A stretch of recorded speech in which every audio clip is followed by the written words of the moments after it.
the property be rezoned to ag, but if you look at the staff report, I believe there's a map on, it'd be on page PC 12 of your packet, which shows the property in question. It's crosshatched. It's currently zoned upland residential.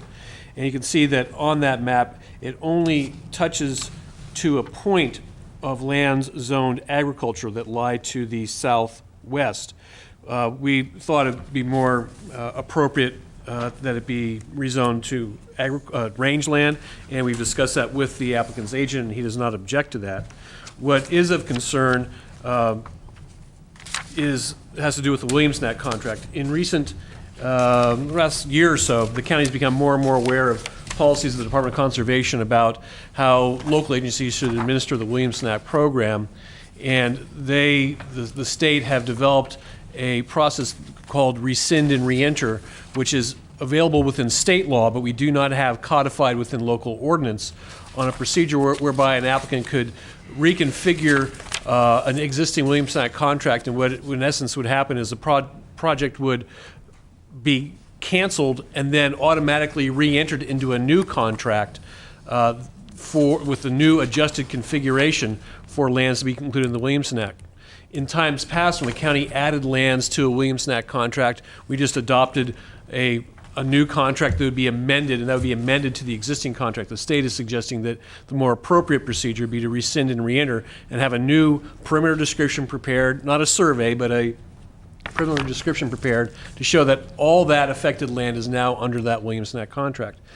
In this case, Mr. Barrett, who's the agent for the applicants, has some concerns about the rescind and reenter process because this property involves several property owners who are within the contract, and his concern is that he doesn't want to have to go out and track down all the various owners and have them sign on to this new amended contract. And I think there's a concern about the timing that would take to do that, because obviously they're trying to affect next year's taxes to get into the Williams-Knapp program.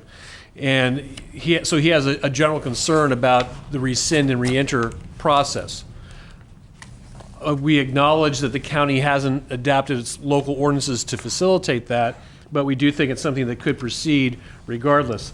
Alternative to that, and I think that Mr. Barrett, I'll let him make his own arguments, the county could consider putting this property into its own individual contract.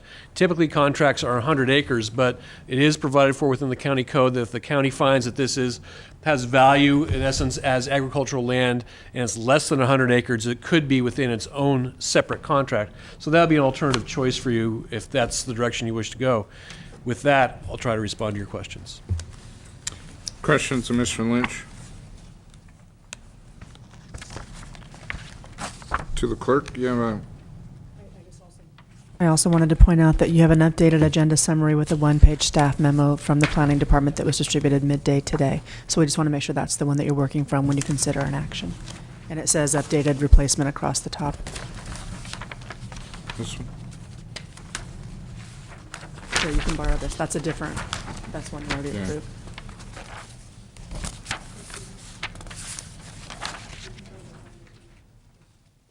Don't have that. Okay, there seems to be some concern that maybe the board did not receive this updated one. Just got it. Check the wall Just got it. pockets again and see if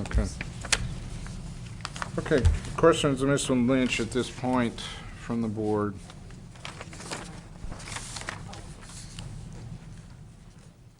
We seem to be proceeding quite quickly here, and I don't want to proceed too quickly.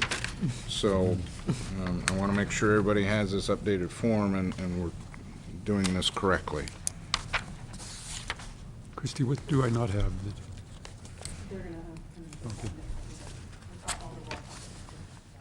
Okay. Supervisor Smith, questions at this point? Yes, thank you.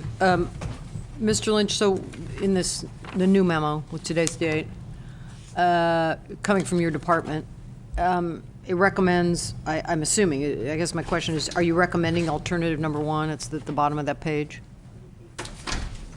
We're recommending that you include the rescind and reenter. That's the action we're recommending. As an alternative, if you find that process is confusing, too cumbersome, et cetera, that we we don't have any objection to the alternative of placing this project into its own separate contract.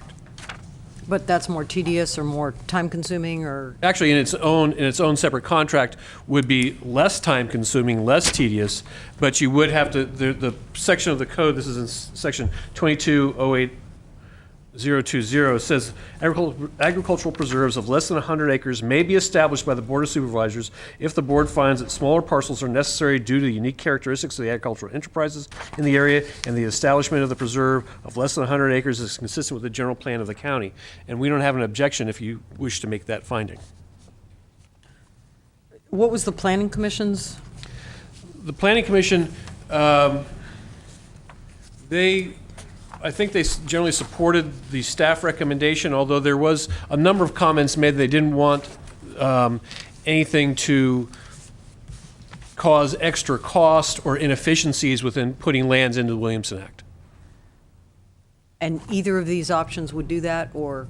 Either option would, staff recommends, based on comments and suggestions received by the Department of Conservation, that the appropriate tact is to rescind and reenter. We acknowledge, however, we don't have a local process built in to facilitate that.